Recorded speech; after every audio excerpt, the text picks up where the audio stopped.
ಹೆಂಗಸರು ಎಲ್ಲ ಹೆಂಗಸರನ್ನ ಈ ಕಡೆ ರೋಡ್ಗೆ ಕಳಿಸಿ, ರೋಡಲ್ಲಿ ಕಳಿಸಿ.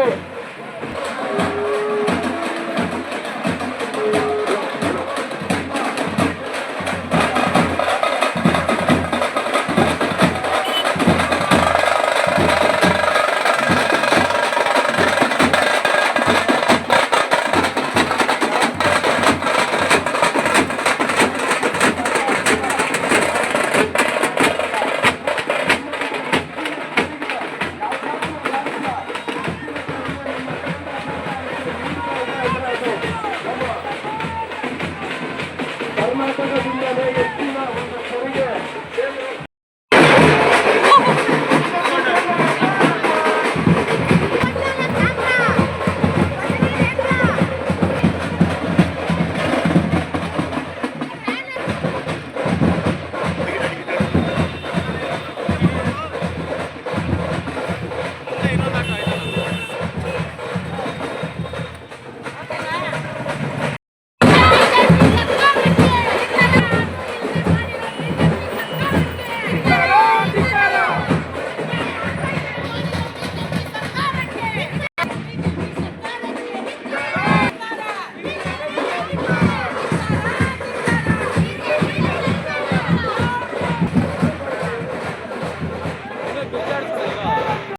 ಅವರು ನಮ್ಮ ಕ್ಯಾಂಪೇನಿಂಗ್ ಕಮಿಟಿಲ್ಲ, ನಮ್ಮ ಯೂತ್ ಕಾಂಗ್ರೆಸ್ ಅಧ್ಯಕ್ಷರು, ಬ್ಲಾಕ್ ಕಾಂಗ್ರೆಸ್ ಅಧ್ಯಕ್ಷರು ಎಲ್ಲರೂ ಸೇರಿ ಹೊಸಪೇಟೆಯಲ್ಲಿ ಇವತ್ತು ಹಮ್ಮಿಕೊಂಡಿದ್ದಾರೆ. ಅವರೆಲ್ಲರಿಗೂ ನಾನು ನಮ್ಮ ಧನ್ಯವಾದಗಳನ್ನು ತಿಳಿಸ್ತಾ ಇನ್ನು ಮಾತಾಡೋದು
ಪಕ್ಷದ ವತಿಯಿಂದ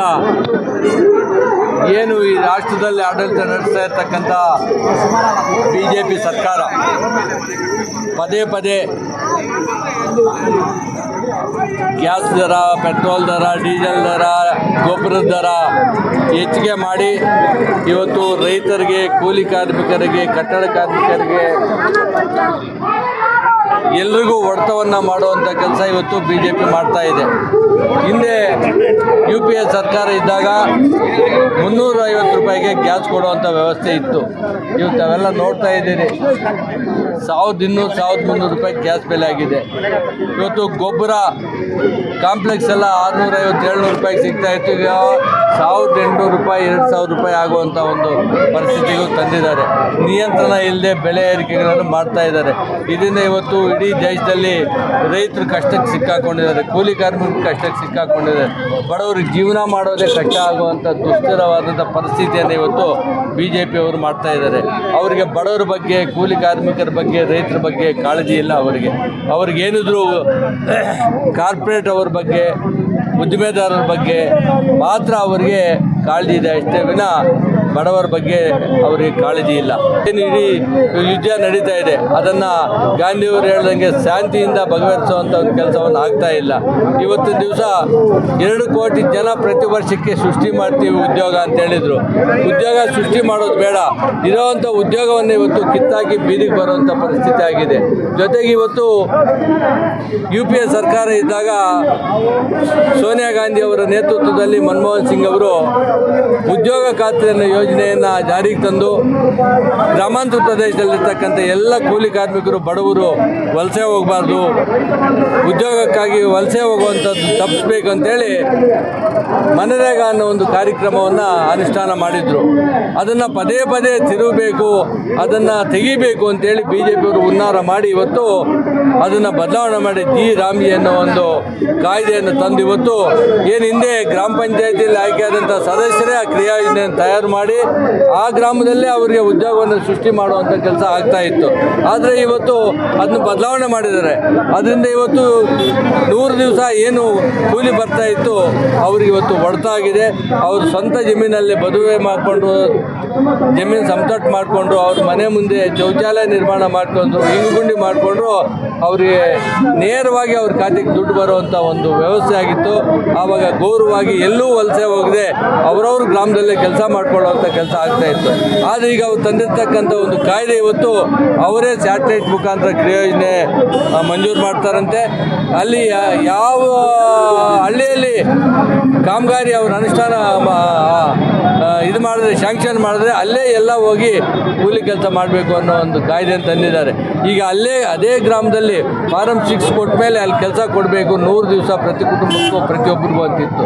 ಅದನ್ನು ಈಗ ತೆಗೆದು ಅವ್ರು ಜಿ ರಾಮ್ಜಿ ಅಂತ ಮಾಡಿದ್ದಾರೆ. ಅದ್ರ ವಿರುದ್ಧವಾಗಿ ಇಡೀ ದೇಶಾದ್ಯಂತ ಪ್ರತಿಭಟನೆ ನಡೀತಾ ಇದೆ. ಅದೇನಾದರೂ ವಾಪಸ್ ತಗೊಳ್ಳಿಲ್ಲ ಅಂದರೆ ಬಡವರಿಗೆ ಕೂಲಿ ಕಾರ್ಮಿಕರಿಗೆ ಅವರ ಹೊಟ್ಟೆ ಮೇಲೆ ಹೊಡೆದಂಗೆ ಆಗ್ತದೆ. ಹಂಗಾಗಿ ಏನು ಮೊದಲಿತ್ತು ಮನ್ರೇಗಾ ಕಾರ್ಯಕ್ರಮವನ್ನು ಮುಂದುವರಿಸಬೇಕು ಅಂತೇಳಿ ಇವತ್ತು ಪ್ರತಿಭಟನೆ ಹಮ್ಮಿಕೊಂಡಿದ್ದೀವಿ.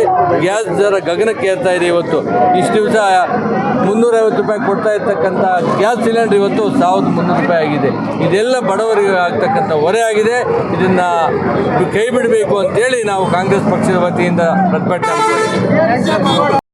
ದೇಶದ ಜನ ಅನುಭವಿಸ್ತಾ ಇರತಕ್ಕಂಥ ನೋವುಗಳನ್ನು ಪರಿಹಾರ ಮಾಡಬೇಕು. ಇದು ಯುದ್ಧಗಳ ಪ್ರಾರಂಭ ಆಗಿ ಈ ಪರಿಸ್ಥಿತಿ ನಿರ್ಮಾಣ ಆಗಿರ್ತಕ್ಕಂಥದ್ದು. ಕೇಂದ್ರ ಸರ್ಕಾರ ಮೋದಿಯವರು ಕಣ್ ತೆರೆದು ಈ ಯಾರು ಯುದ್ಧ ಮಾಡ್ತಾ ಇದ್ದಾರೋ ಅವ್ರಿಗೆ ಏನು ಹೇಳಬೇಕು ಹೇಳಿ ಆ ಯುದ್ಧಗಳನ್ನು ನಿಲ್ಲಿಸೋದ್ರ ಜೊತೆಗೆ ನಮ್ಮ ದೇಶಕ್ಕೆಲ್ಲ ಬರೀ ಸುಮಾರು ದೇಶಗಳಿಗೆ ಇವತ್ತು ಗ್ಯಾಸ್ ಸಿಗ್ತಾ ಇಲ್ಲ.